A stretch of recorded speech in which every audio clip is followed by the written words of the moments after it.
या देवी सर्वभूतेषु बुद्धिरूपेण संस्थिता नमस्तस्यै नमस्तस्यै नमस्तस्यै नमो नमः। बोलो मां सरस्वती की जय। आप सभी को बसंत पंचमी की बहुत बहुत शुभकामनाएं।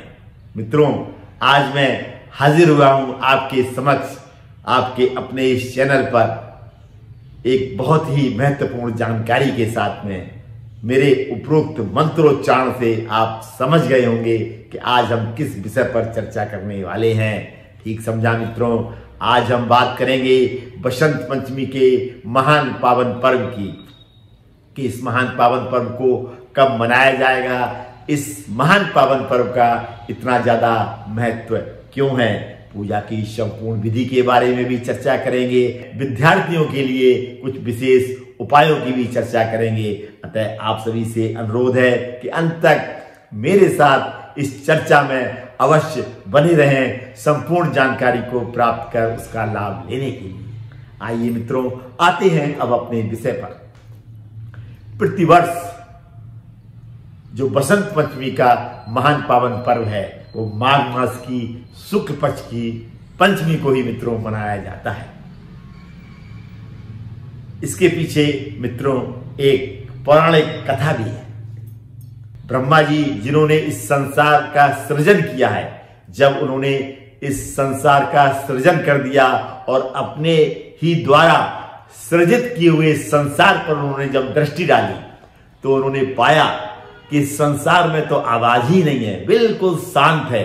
तब उन्होंने भगवान नारायण से आज्ञा लेकर अपने कमंडल से जल लेकर इस पृथ्वी पर छिड़क दिया, जिससे मित्रों पृथ्वी कांपने लगी और थोड़े से ही समय में एक बहुत ही दिव्य और सुंदर स्त्री जिसके 4 भुजाएं थी अवतरित हो गई।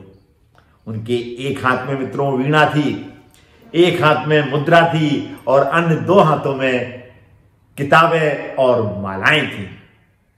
ब्रह्मा जी ने उनसे अनुरोध किया कि हे देवी, आप इस वीणा का वादन करिए, इस वीणा की ध्वनि करिए, इसको बजाइए। और जैसे ही उन्होंने वीणा बजाई, इस संसार के समस्त जीवों में, मनुष्यों में आवाजें आ गई और ये संसार आवाजों से गूंजने लगा। इस तरीके से मित्रों इस दिन मां सरस्वती का अवतरण हुआ था और वो तिथि थी मित्रों माघ मास की शुक्ल पक्ष की पंचमी।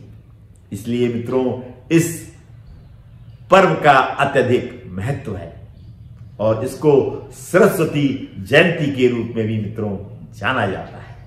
आइए मित्रों अब बात करते हैं पूजा के संपूर्ण विधि की। मित्रों सुबह उठिए, पीले वस्त्र धारण करिए, स्वच्छ वस्त्र होने चाहिए और स्नान यदि हो सके तो गंगा स्नान अवश्य करें। यदि गंगा स्नान संभव न हो तो अपने जो स्नान का पानी है आपका उसमें थोड़ा सा गंगा जल मिला लीजिए और उससे स्नान कर लीजिए, तो आपको गंगा जल के स्नान का ही पूर्ण रूप से फल प्राप्त हो जाएगा। इसके बाद स्वच्छ और पीले वस्त्र धारण करिए। इसके बाद मित्रों एक चौकी ले लीजिए, उस पर पीला वस्त्र बिछाइए और एक मां सरस्वती की छोटी सी तस्वीर वहां पे स्थापित करिए, या आप चाहें तो एक छोटी सी मूर्ति भी स्थापित कर सकते हैं। और पीले फूल ले आइए, पीली मिठाई ले आइए, खुशबूदार धूप बत्ती और देसी घी का दीपक जलाइए। और जो हमारे विद्यार्थी हैं वो अपनी कॉपी किताबें और पेंसिल वहां पर पूजा कक्ष में रख लिए। और जो हमारे कला के क्षेत्र से जो विद्यार्थी जुड़े हुए हैं वो अपने समस्त वाद्य यंत्रों को वहां पर आके रख लें। और हमारे ऐसे विद्यार्थी जो तकनीकी शिक्षा से जुड़े हुए हैं वो अपने लैपटॉप इत्यादि आदि लाकर उस पूजा कक्ष में रख लें जहां आप पूजा करने वाले हैं। इसके बाद मां सरस्वती के मंत्रों का जाप करिए, सरस्वती चालीसा का पाठ करिए, विधिवत उनका भोग लगाइए और प्रसाद समस्त जितने भी सदस्य हैं वहां उस प्रसाद को ग्रहण अवश्य करें। आप चाहें तो इस दिन व्रत भी मित्रों रह सकते हैं।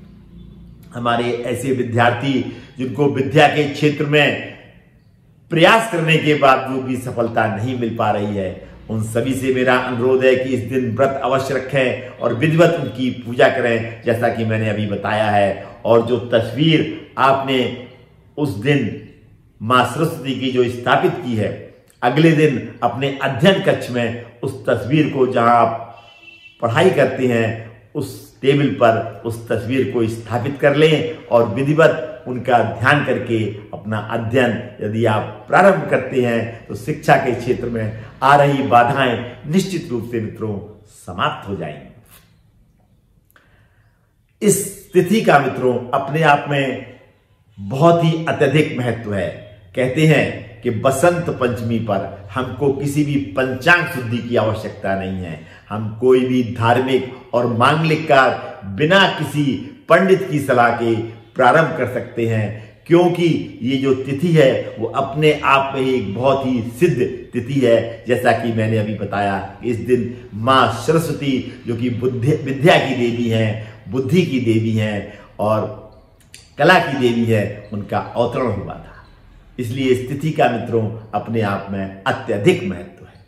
अब हम ऐसा एक उपाय बताने वाले हैं जो कि हमारे शिशु, जो बच्चे हैं, छोटे बच्चे जो अपना अध्ययन प्रारंभ करने वाले हैं, उनकी माताओं से मेरा अनुरोध है कि इसी दिन यानी बसंत पंचमी के दिन से ही उनकी शिक्षा का प्रारंभ कराएं।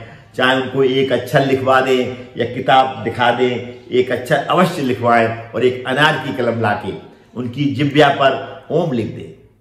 यदि वो ऐसा करती हैं, वो विद्यार्थी जो आगे चलकर अत्यंत ही कुशाग्र बुद्धि के निकलेंगे और विद्या के क्षेत्र में अपना नाम, अपने परिवार का नाम, अपना देश का नाम रोशन अवश्य करेंगे। अंत में मेरा समस्त भाई बहनों से, माताओं बहनों से अनुरोध है कि इस दिन जब आप सुबह बिस्तर से उठते हैं तो अपनी हथेली को इस तरीके से जोड़ के मध्य में दर्शन अपने हथेली के अवश्य करें, क्योंकि हथेली के मध्य में मां सरस्वती जी का वास रहता है। तो सुबह से ही आप उनके संपर्क में आ जाएंगे और उनके ध्यान में आ जाएंगे, जिससे इस छोटी सी जो छोटा सा ये उपाय है उसके अत्यंत ही अद्भुत परिणाम आपको देखने को मिलेंगे आगे आने वाले समय में। और इस वर्ष जो बसंत पंचमी का पावन पर्व है वो 3 फरवरी 2025 दिन सोमवार को मित्रों मनाया जाएगा, क्योंकि इस दिन उदया तिथि में मित्रों पंचमी है और हमारे सनातन धर्म में उदया तिथि का अत्यधिक महत्व है। पूरा दिन ही बहुत ही सुबह, क्योंकि तिथि अपने आप में सिद्ध तिथि है, पूरा दिन मुहूर्त ही है पूजा का, तो आप किसी भी समय पूजा कर सकते हैं। सुबह के समय यदि आप मां सरस्वती की पूजा करते हैं तो अत्यंत ही मित्रों शुभ है। कैसा लगा मित्रों आपको मेरा ये एपिसोड? यदि अच्छा लगा तो इसको सोशल मीडिया पर ज़्यादा से ज़्यादा शेयर करें, ताकि ये जानकारी आपके मित्रों और रिश्तेदारों तक भी पहुंच सके और वो भी उसका लाभ ले सके।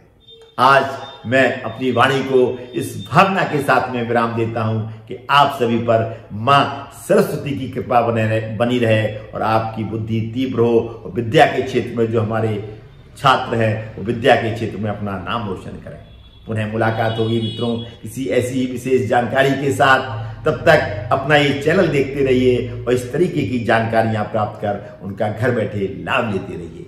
धन्यवाद मित्रों, अपना बहुमूल्य समय देने के लिए और मेरे साथ अंत तक इस चर्चा में जुड़े रहने के लिए बहुत बहुत धन्यवाद। बोलो मां सरस्वती की जय।